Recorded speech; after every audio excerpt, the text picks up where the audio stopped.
મામલો હતો? Valsad city police સ્ટેશનમાં ફેબ્રુઆરી 22ના રોજ એક અપહરણનો ગુનો દાખલ કરવામાં આવ્યો હતો। એક 15 વર્ષની બાળકી જેના માતા પિતા વલસાડ શહેરમાં રહે છે, બાળકી 15 વર્ષની બાળકીનો ઘરેથી ભાગી જવાનો એક કિસ્સો સામે આવ્યો હતો। તાત્કાલિક અપહરણનો ગુનો દાખલ કરીને તપાસ હાથ ધરવામાં આવી હતી। બાળકીના માતા પિતાને કોઈ વ્યક્તિ ઉપર શક નહોતો અને એમને કોઈ એવું ખ્યાલ પણ નહોતો કે એમની બાળકી છે કોઈના સંપર્કમાં હતી। તાત્કાલિક વલસાડ સિટી પોલીસ સ્ટેશનના પીઆઈ દિનેશ પરમાર એમની સાથે સાથે અમારી ક્રાઇમ બ્રાન્ચની ટીમ તમામ કામે લાગી ગયેલા હતા। આ બનાવને ધ્યાને રાખીને વલસાડ શહેર અને આસપાસના તમામ વિસ્તારો, રેલવે સ્ટેશનના વિસ્તારો, અમારા વલસાડ શહેરની અંદર જે વિશ્વાસ પ્રોજેક્ટ અંતર્ગત Netram command and control room અને જે તમામ સીસીટીવી કેમેરાસ છે એની સાથે સાથે તમામ બસ સ્ટેશન, રેલવે સ્ટેશન અને તમામ સ્કૂલ્સની આસપાસના અને તમામ સીસીટીવી કેમેરા ચેક કરવામાં આવ્યા હતા। 100થી વધુ કેમેરા ચેક કરવામાં આવ્યા હતા અને સીસીટીવી કેમેરા ચેક કરવાની સાથે સાથે જે હ્યુમન ઇન્ટેલિજન્સ આધારે માતા પિતા છેલ્લા 2 મહિનામાં કઈ જગ્યાએ ફરવા ગયેલા છે, કઈ જગ્યાએ એમણે કોઈ અન્ય વ્યક્તિના સંપર્કમાં આવ્યા છે, એના આધારે એક ચોક્કસ વ્યક્તિ જેનું નામ રોહિત માતા પ્રસાદ શર્મા છે ઉર્ફે રોહિત પંડિત, જે ઓરિજિનલી આગ્રાનો છે, આ વ્યક્તિના સંપર્કમાં આ પરિવારના સભ્યો થોડાક દિવસો પહેલાં એમણે જ્યારે ઉત્તર પ્રદેશ ગયા હતા ત્યારે આવ્યા હતા એવી ચોક્કસ માહિતી મળી હતી અને જેના આધારે અને સીસીટીવી કેમેરાના આધારે અમને પાક્કો શક થયો હતો પોલીસને કે આ વ્યક્તિ છે એની સાથે આ છોકરીને એ ભગાડીને લઈ ગયો છે। જે આરોપી છે એ આરોપી આગ્રા ઉત્તર પ્રદેશનો છે, એટલે એ પહેલાં સુરતના ભટાર વિસ્તારમાં પણ એ પહેલાં રહેતો હતો, એટલે સુરતના ભટાર વિસ્તારમાં એના ઓળખીતા મિત્રો એની ખાનગી વોચ રાખવામાં આવી હતી। વલસાડ રેલવે સ્ટેશનની સાથે સાથે સુરતના રેલવે સ્ટેશનની આસપાસના વિસ્તારમાં પણ સીસીટીવી કેમેરા ચેક કરવામાં આવ્યા હતા।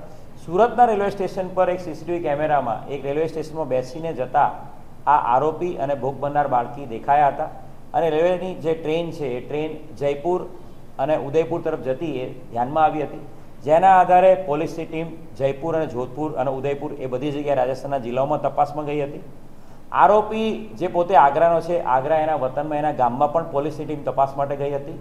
એ ઉપરાંત આરોપી ભૂતકાળમાં ગુડગાંવ હરિયાણામાં મજૂરી કામ કરતો હતો, ત્યાં પણ હરિયાણા ખાતે તપાસ કરવામાં આવી હતી। ખૂબ જ મહેનત રાજસ્થાન, ઉત્તર પ્રદેશ, હરિયાણાના અલગ અલગ જિલ્લાઓમાં પોલીસ દ્વારા કરવામાં આવી હતી। એની સાથે સાથે આરોપીના સગા સંબંધી એવા અલગ અલગ 100 જેટલા વ્યક્તિઓના સીડીઆર કઢાવવામાં આવ્યા હતા। આરોપીના છેલ્લા 1 વર્ષના સીડીઆર આધારે આરોપી જેટલા પણ વ્યક્તિઓના 1 વર્ષમાં સંપર્કમાં આવ્યો હતો તમામ વ્યક્તિઓની પર્સનલી રૂબરૂ બોલાવીને એમની પૂછપરછ કરીને એમાં નિવેદનો લેવામાં આવ્યા હતા અને અલગ અલગ નિવેદનોમાં આ આરોપી છે એ ઓનલાઈન ગેમલિંગનો અને ગેમ રમવાનો શોખીન છે એક એવી માહિતી અમને મળી હતી અને એના આધારે વલસાડ સિટી પીઆઈ દિનેશ પરમારે એ જે ગેમનો શોખીન છે તો એ ગેમ રમવા માટે ઓનલાઈન હંમેશા ટ્રાન્ઝેક્શન કરતો હશે એવી એક ચોક્કસ એ જે ઇન્ફોર્મેશન હતી કે ઓનલાઈન જો ગેમ રમતો હોય તો ઓનલાઈન ટ્રાન્ઝેક્શન થતો જ હશે। એના આધારે વલસાડ સિટી પીઆઈએ તમામ બેન્કો, નેશનલાઇઝ અને જે પણ કોઓપરેટિવ બેન્કો છે તમામ બેન્કોમાં આ આરોપીના આખા નામ, એના જે ઉર્ફેવાળા નામ છે, એના માતા પિતાના નામ સાથે તમામ બેન્કોમાંથી હકીકત માંગેલી હતી અને જેના આધારે એક પર્ટિક્યુલર બેંકમાં આ વ્યક્તિનું ખાતું એક્ટિવ છે માહિતી મળેલી હતી અને એ બેંકના ખાતા દ્વારા એ આ MPL નામની ગેમમાં ઓનલાઈન ગેમિંગ અને ઓનલાઈન સટ્ટો રમતો હતો અને એ બેંકના ખાતા આધારે આ ચોક્કસ ખાતામાં ટ્રાન્ઝેક્શનો પંજાબના લુધિયાણા જિલ્લો જે છે લુધિયાણા એ વિસ્તારમાંથી થયેલા હોવાની ચોક્કસ હકીકત મળી હતી અને જેના આધારે PSI જયસુખસિંહ પરમાર અને અમારા કોન્સ્ટેબલોની 5 માણસોની ટીમ અહીંયાથી લુધિયાણા રવાના થઈ હતી। અહીંયાથી એમને જે પણ ટેકનિકલ સપોર્ટ છે એ ક્રાઇમ બ્રાન્ચ દ્વારામાં આપવામાં આવ્યો હતો અને એના દ્વારા લુધિયાણા શહેર છે એનું માલવા GIDC વિસ્તાર, એ માલવા GIDC વિસ્તારમાં અમારી પોલીસની ટીમ અલગ અલગ વેશ ધારણ કરીને આઈસ્ક્રીમની લારી ભાડે રાખીને આઈસ્ક્રીમની લારીવાળા તરીકે, ફેરિયા તરીકે આખા GIDCની અલગ અલગ 50 કંપનીઓમાં સર્ચ હાથ ધર્યું હતું।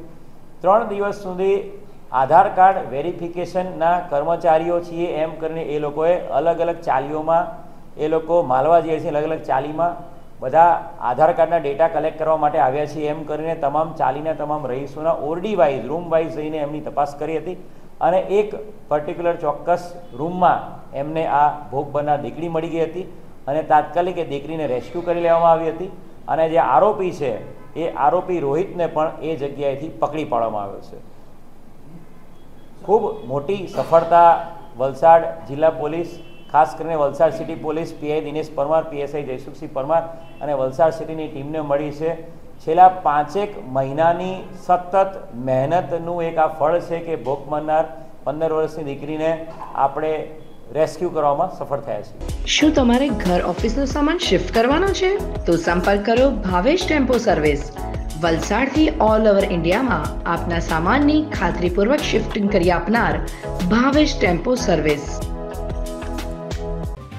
જો તમે આ વિડીયો ફેસબુક પર જોઈ રહ્યા છો તો લાઈક અને ફોલો કરો, અને યુટ્યુબ પર જોઈ રહ્યા છો તો અમારી ચેનલને સબસ્ક્રાઇબ કરો. સત્તરે.com, આઝાદી સમાચારોની.